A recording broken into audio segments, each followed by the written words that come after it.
ప్రభునందు ప్రియులారా, ప్రభు అయిన యేసుక్రీస్తు నామములో మీకు శుభములు వందనాలు తెలియజేస్తా ఉన్నాను. అందరూ బాగున్నారండి? మీరందరూ బాగుండాలని ప్రభు అయిన యేసుక్రీస్తు నామంలో మీ కొరకు అనుదినము మరొక ప్రార్థన చేస్తున్నాను. కొద్ది నిమిషాలు మనం దేవుని వాక్యాన్ని ధ్యానించుకుందాము. అపోస్తుడైన పౌలు మొదటి కొరింథీయులకు రాసిన పత్రిక 15వ అధ్యాయం 33వ వచనాన్ని మనం చదువుకుందాం. మోసపోకుడి, దుష్ట సాంగత్యము మంచి నడవడిని చెరుపును. ప్రభునందు ప్రియులారా, మరి ఈ యొక్క సమయంలో మనం వాక్యాన్ని ఆలోచించినట్లయితే దుష్ట సాంగత్యము మంచి నడవడికని చెరుపుతుందంట. మరి ఈ దినాలలో మనము అనేకులను గమనించినట్లయితే, ప్రాముఖ్యంగా యవనస్తురాలను మనం గమనించినట్లయితే స్కూల్ స్టేజ్ నుంచి మరి కాలేజీ స్టేజ్ వరకు వారి యొక్క నడవడికలో మార్పు వస్తూ ఉంటుంది. ఇంట్లో ఉన్నప్పటికంటే బయటికి వెళ్ళి వాళ్ళు ఏం చేస్తారో తెలియదు. అయితే పిల్లలు దుష్టుని యొక్క సాంగత్యం పట్టినట్లయితే వాళ్ళు చెడిపోతారు. వారికి ఉన్న మంచి కూడా దుష్టత్వంలోకి మారిపోతూ ఉంటుంది.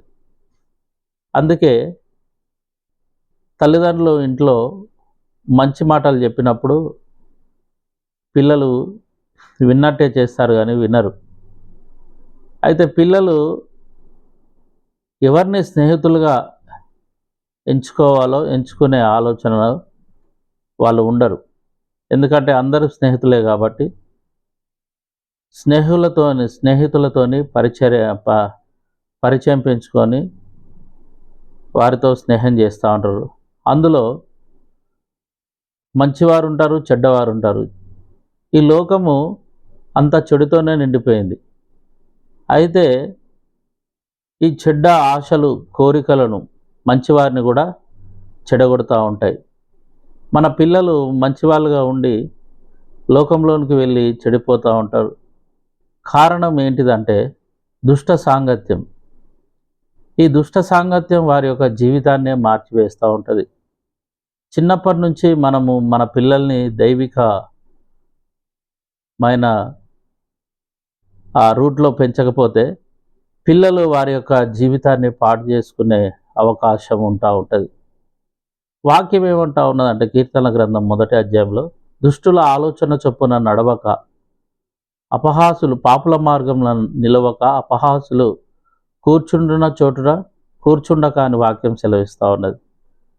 దుష్టుల ఆలోచన చొప్పున మనం నడవకూడదు. అపహాసులు కూర్చుండున చోటున మనం కూర్చుండకూడదు. పాపులు నడిచే మార్గంలో మనం నడవకూడదని వాక్యం సెలవిస్తూ ఉన్నది. కానీ ఈ దినాల్లో మనం మరి బయట వాతావరణాన్ని గమనించినట్లయితే అనేక మంది యవనస్తులు మరి చెడిపోతూ ఉన్నారు. కారణం ఏంటి అంటే సాతాను వారిని చెడగొడుతూ ఉన్నది.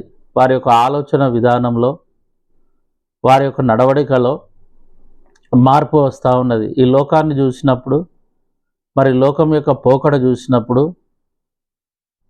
వారి యొక్క తలంపులలో మార్పు వస్తూ ఉంటుంది. అరే, బయట వాళ్ళు చూస్తే స్వతంత్రంగా ఎటుపడితే అటు తిరుగుతూ ఉంటారు, స్వతంత్రంగా మరి సంతోషిస్తూ ఉన్నారు, ఎంజాయ్ చేస్తూ ఉన్నారు. మా తల్లిదండ్రులు అయితే ఇలా తిరగొద్దు, ఇలా చేయొద్దు అని మాటికి మరి మమ్మల్ని వెళ్ళొద్దు అని అంటూ ఉంటారని వాళ్ళు బాధపడుతూ ఉంటారు. అయితే వారి యొక్క స్నేహితులు చెడిపోతున్నారు అన్న ఆలోచన అనేది వాళ్ళకు తెలియదు. ఎందుకంటే లోకము చెడును మంచిగా చూపిస్తూ ఉంటుంది. ఏదైతే చెడు లోకంలో ఉన్నదో ఆ చెడుని లోకము మంచిగా చూపిస్తూ ఉంటుంది. కాబట్టి మంచివాడు కూడా ఆ దుష్ట సాంగత్యంలో పడి మోసపోతూ ఉంటాడు. మనం గమనించినట్లయితే సమూయేలు మొదటి గ్రంథాన్ని మనం చూసినట్లయితే, హన్నా తనకు సంతానం కావాలని దేవుని దగ్గర ఎంతో ఏడ్చి ప్రార్థన చేత మరి సమూయేలుకు జన్మనిస్తూ ఉంటుంది. మరి హన్నా తీసుకున్న నిర్ణయం ఏంటంటే, మరి చిన్నతనము నుంచే మరి దేవుని సన్నిధిలో పెరగాలని, మరి దేవునికే తన కుమారుని అప్పజెప్పింది. ఆ సమూయేలు మరి దేవుని సన్నిధిలో పెరిగి ఇశ్రాయేలుకు ప్రవక్తగా మారినాడు. ప్రియులారా, మరి అక్కడనే మనం గమనించినట్లయితే అక్కడనే ఏలీ ప్రవక్త ఉంటాడు. ఆ ఏలీ యొక్క కుమారులు మరి ఆ యొక్క ప్రత్యక్ష గుడారం దగ్గర వచ్చే ఆ ప్రజలతో అసభ్యంగా ప్రవర్తిస్తూ ఉంటారు. మనం గమనించినట్లయితే ప్రియులారా, మరి హన్నా యొక్క కుమారుడు సమూయేలు యొక్క జీవితము ఆ ఏలీ ప్రవక్తల కుమారుల యొక్క జీవితాన్ని చూసినట్లయితే చాలా డిఫరెంట్గా ఉంటా ఉన్నది. ఏలీ కుమారులు ప్రత్యక్ష గుడారం దగ్గర దేవుని సన్నిధికి వచ్చిన వారితో అసహ్యంగా ప్రవర్తిస్తూ ఉంటారు. మరి సమూయేలు మాత్రం దేవుని స్వరాన్ని వింటూ ఉంటాడు. దేవుడు సమూయేలుతో మాట్లాడడానికి ఇష్టపడ్డాడు. అయితే ప్రవక్త అయిన ఏలీ కుమారులను దేవుడు చంపడానికి మరి మార్గం సిద్ధం చేశాడు. ఎందుకు ఇలా జరుగుతూ ఉన్నదంటే, దేవుని బిడ్డలు మరి దేవుని ప్రజలు దేవునికి లోబడాల్సింది పోయి దేవునికి విరుద్ధమైన మరి పనులు చేస్తూ శిక్షా విధికి పాలవుతూ ఉన్నారు. చాలామంది తమ తల్లిదండ్రుల యొక్క మాట వినక బయటికి వెళ్ళి నానా విధములైన దుష్ట సాంగత్యంలో పడి వారి యొక్క జీవితాన్ని నాశనం చేసుకుంటా ఉన్నారు.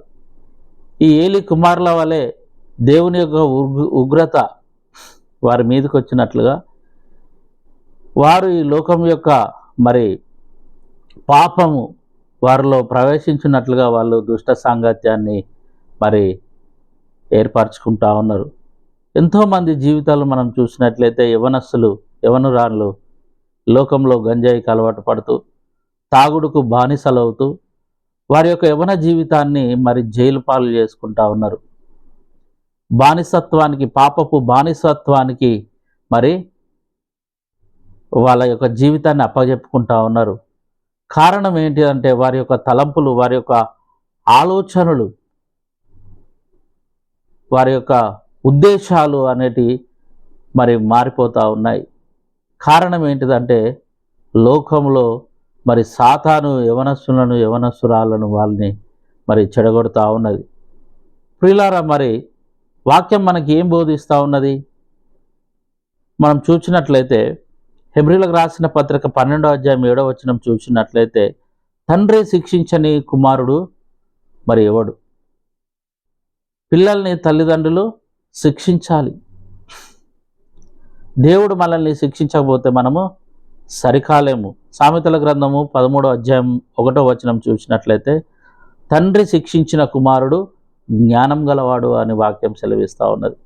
మనం కుమారులను మనము శిక్షించకపోతే, మన కుమార్తెలను మనము గద్దించకపోతే వారు జ్ఞానం లేని వారుగా పశుప్రాయులుగా తయారైపోతూ ఉంటారు. కాబట్టి కుమారులను మనం శిక్షించాలని వాక్యం సెలవిస్తూ ఉన్నది. తల్లిదండ్రులు కుమారులను శిక్షించాలి. సామెతల గ్రంథము 13వ అధ్యాయం 24వ వచనం మనం చూసినట్లయితే, బెత్తము వాడని కుమారుడు తనకు విరోధి, కుమారుని ప్రేమించువాడు వారిని శిక్షించును. మన కుమారులను ఎంతగా అయితే ప్రేమిస్తామో వారిని అంతగా మనం శిక్షించాలని వాక్యం సెలవిస్తూ ఉన్నది. మన కుమారులను ఎంతగా అయితే ప్రేమిస్తామో వారిని శిక్షించాలని కూడా వాక్యం సెలవిస్తూ ఉన్నది. ప్రభునందు ప్రియులారా, మనం మన బిడ్డ ఎడల ఎంత ప్రేమ చూపిస్తామో అంత శిక్షను కూడా వాళ్ళకి మనము మరి నేర్పించాలి, అంత శిక్ష కూడా ఉండాలి. ఈ శిక్ష ఏం చేస్తూ ఉంటుందంటే వారి యొక్క ప్రవర్తనను సరిచేస్తూ ఉంటుంది. వారి ప్రవర్తనను అది సరి చేయకపోతే వాడు పాడైపోతూ ఉంటాడు. మరి ప్రియులారా, దేవుడు మనల్ని ఎంత ప్రేమిస్తాడో అంత శిక్షిస్తాడు. దేవుడు మరి మనల్ని శిక్షించకపోతే మనం ఎప్పుడో పాడైపోయేవారు. మన జీవితంలో మరి దేవుని యొక్క ప్రేమను మనము తెలుసుకోలేము. వాక్యం ఏమంటే బెత్తము వాడని కుమారుడు మరి వాడు ఏం చేస్తాడంటే నరకానికి వెళ్తాడని వాక్యం సెలవిస్తూ ఉన్నది. బెత్తం వాడని కుమారుడు వాడు నరకానికి వెళ్తూ ఉంటాడు. కావున ప్రభునందు ప్రియులారా, ఎఫెసీయులకు రాసిన పత్రిక 6వ అధ్యాయం 4వ వచనం మనం చూసినట్లయితే, ప్రభు యొక్క శిక్షణలో బోధలో వారిని పెంచుడి. ఈ దినాన ఎంతమంది మన కుమారులను మన కుమార్తెలను ప్రభు యొక్క బోధనలో శిక్షణలో వారిని పెంచుతూ ఉన్నాం. మనం గమనించినట్లయితే మరి దేవుని యందు భయభక్తులు కలిగి ఉండుట జ్ఞానమునకు మూలమని వాక్యం సెలవిస్తూ ఉన్నది. అయితే మన పిల్లలు మరి లోకము వైపు చూస్తూ లోకంలోని జ్ఞానాన్ని వెతుకుతూ ఉన్నారు. ప్రభునందు ప్రియులారా, మరి మన పిల్లలను బట్టి మరి మన కుమారులను బట్టి కుమార్తెలను బట్టి మనం బాధపడుతూ ఉంటే దేవుడు ఏమంటా ఉన్నాడంటే వారిని శిక్ష విధించాలంటే క్రమశిక్షణలోకి వారిని తీసుకొని రావాలి. అయితే అదొక విధమైతే మరి యోబు గ్రంథం మనం చూసినట్లయితే యోబు గారు అరుణోదయముననే లేచి తన కుమారులు ఎక్కడ పాపం చేసి ఉన్నారో అని వారి కొరకు దహన బలులు మరి బలులను అర్పించేవాడు. అంటే ఒకటి శిక్షించాలి, ఒకటి వారి కొరకు మనము ప్రార్థించాలి. అరుణోదయం లేచి మన పిల్లల కొరకు మనము కన్నీళ్లు కార్చినట్లయితే దేవుడు వారిని కాపాడతారు. వారికి కాపుదలగా ఉండి పాపంలో పడకుండా మరి శాపానికి గురి కాకుండా దేవుడు వారిని కాపాడుతూ ఉంటాడు.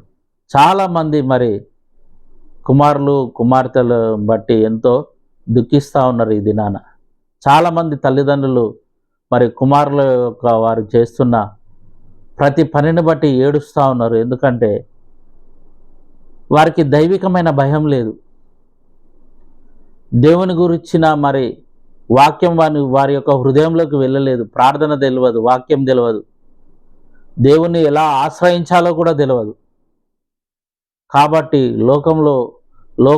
లోక పాపానికి బానిసలై వారి జీవితాన్ని వారే పూర్తిగా సమాప్తం చేసుకుంటా ఉన్నారు. చాలామంది ఈ దినాన మరి తల్లిదండ్రులు కుమారులకు బైకులు ఇస్తూ ఉన్నారు, కార్లు ఇస్తూ ఉన్నారు, డబ్బులు ఇస్తూ ఉన్నారు. ఇవ్వడం మంచిదే, కానీ వాటిని బట్టి మన పిల్లలు చెడిపోతూ ఉన్నారు. చాలామంది ర్యాష్ డ్రైవింగ్తోని మరి బండి మీద నుంచి కింద పడిపోయి చనిపోతూ ఉన్నారు. కార్ డ్రైవింగ్ వల్ల మరి చనిపోతూ ఉన్నారు. డబ్బులతో విచ్చలవిడి స్నేహం చేసి మరి చెడిపోతూ ఉన్నారు, జైలు పాలవుతూ ఉన్నారు. కాబట్టి ప్రభునందు ప్రియులారా, మన బిడ్డలు యవన కాలంలో దేవుని యొక్క కాడి మోయివారుగా ఉండాలి, కానీ పాపపు కాడి మోయివారుగా ఉండకూడదు. వారి జీవితంలో దేవుని యొక్క ఆశీర్వాదాలు ఉండాలి, కానీ మరి శాపాలు ఉండకూడదు అని అంటే అనుదినం మన పిల్లల కొరకు మనము అరుణోదయమున లేచి వారి కొరకు మొరపెట్టాలి. ఎప్పుడైతే మన పిల్లల కొరకు మన పిల్లల యొక్క భవిష్యత్తు కొరకు మనం దేవుని వైపు చూస్తామో దేవుడు వారిని ఉన్నతమైన స్థితిలోకి నడిపిస్తూ ఉంటాడు. కాబట్టి మన పిల్లల్ని వారి యొక్క జీవితాల కొరకు అనుదినము దేవుని వైపు ఎత్తుపట్టుచు మనం ముందుకు కొనసాగుదాం. అలాంటి కృప దేవుడు మనకు అనుగ్రహించును గాక. ఆమేన్.